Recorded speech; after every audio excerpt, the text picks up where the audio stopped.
Octopath Traveler Part 2.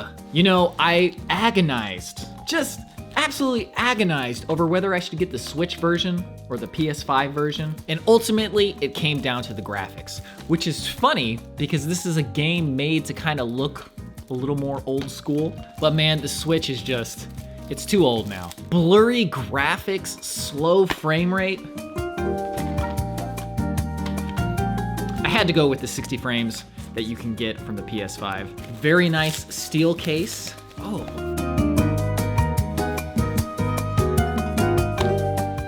inside, oh man, all the travelers. Come on, Octopath. Okay, speaking of Octopath.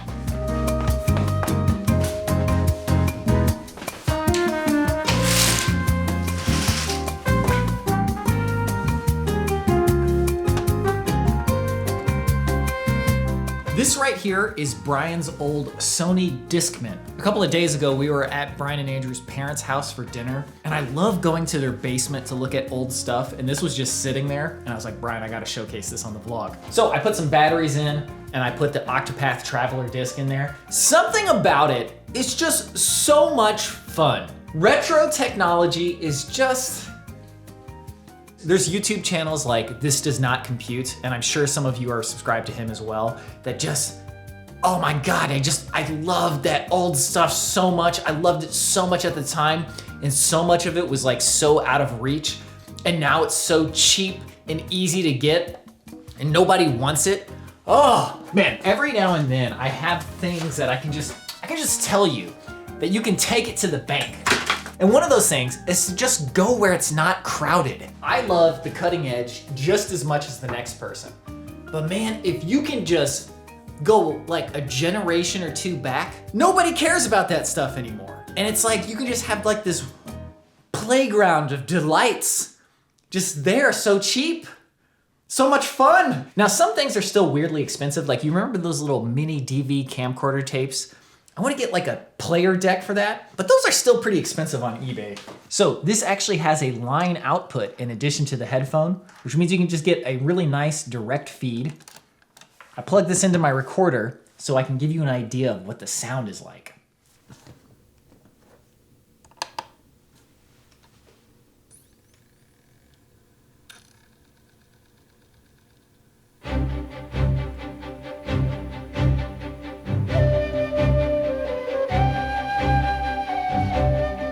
Now this also has a mega bass boost switch. I said it's off, mid, or max, but you'll need to go directly into the headphone output for that because it doesn't come through on the line out. I'll start with off and then switch it to mid and then switch it to max. This song has a decent bit of bass, so you should be able to hear it.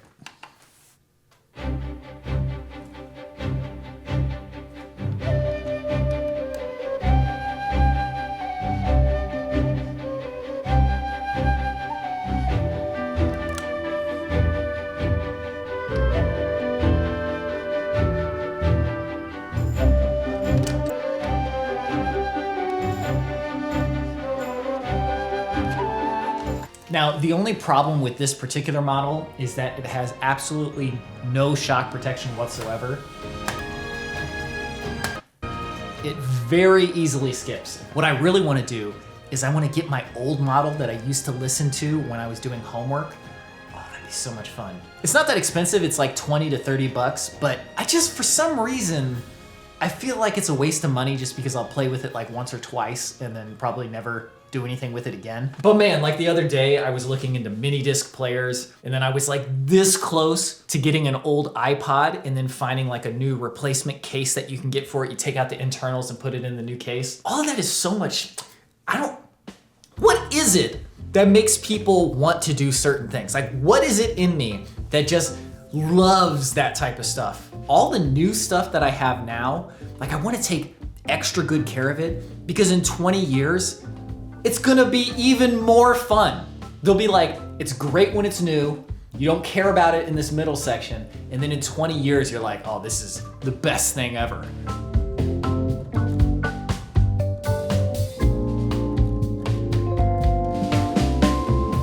Now, speaking of having dinner with Brian and Andrew's parents, my dad and his wife and my sister were also there. We had a great time, and I really miss those family get-togethers. Like, we used to do that all the time when we were kids, but I definitely feel like we've got the ball rolling on getting those get-togethers kind of more regular than they had been. We did one right before COVID started, then we didn't do one for 2 years, and you'd think that might have like killed the momentum, but then we did another one last December.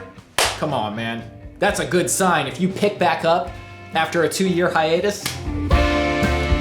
Anyway, the new episode is out, finished. It is a very good wintry episode.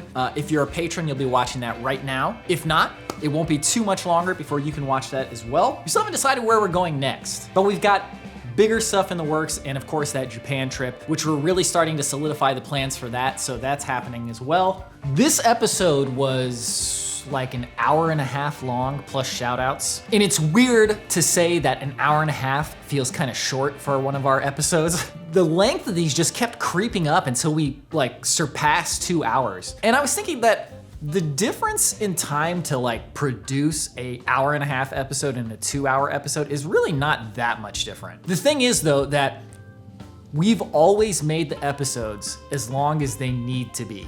Like we've never shot for a specific length. We've just always edited it, and then if it feels good, has a good pacing, then that's good. So if it lasts a long time, cool. If it's a short time, also cool. That being said, I feel like people would be disappointed if the episode was less than an hour long. I feel like it's gotta be at least an hour, man. You wait a long time for these. You gotta have it be meaty enough that it's been worth the wait. I hope it was worth the wait. It is now time for me to go home and play this. That'll do it for today's vlog. Thank you very much for watching. I've said before that this is one of my favorite times in life when I've just finished a project. It has been a while since I've just been able to write a song and not have it fit anywhere, not have any specific objective or time frame, just be able to sit down with it, experiment with new sounds, experiment with new ideas, and just write. So maybe I will do that. But thank you for watching. Hope you have a good one. See you in the next one.